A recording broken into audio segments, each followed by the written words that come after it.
le Mexique, 80% des exportations mexicaines vont vers les États-Unis. Le Mexique est totalement intégré dans l'économie américaine.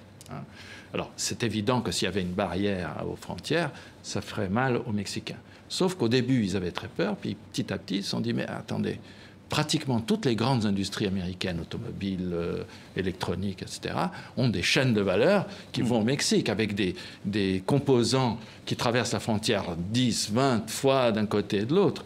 Donc ça ferait très mal aux industries américaines de fermer la frontière. Donc elle ne va pas être fermée. Il n'y aura pas de mur. Je pense qu'il n'y aura pas de mur non plus, parce qu'une bonne partie de l'agriculture du sud des États-Unis ou des industries américaines ont besoin des émigrés mexicains.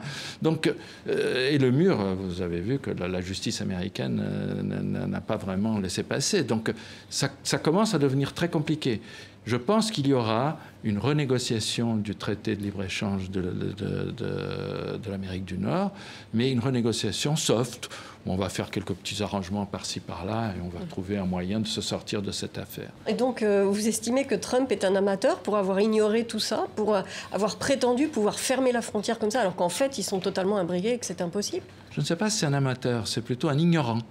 Trump est un homme d'affaires, il arrive au pouvoir et il croit qu'il a même dit lui-même « je ne croyais pas que c'était si difficile de gérer l'État ». Bon, voilà, il veut gérer l'État comme une entreprise où on dit « you're fired ». Ça ne marche pas, ça. C'est-à-dire, au moment où il fait ça, il y a plein de gens aux États-Unis, plein d'institutions, plein de choses qui lui disent « eh oh, attention, il ne faut pas faire… » Regardez ce qui s'est passé avec le Qatar, c'est-à-dire il y a une pataquès dans la Maison-Blanche entre les deux.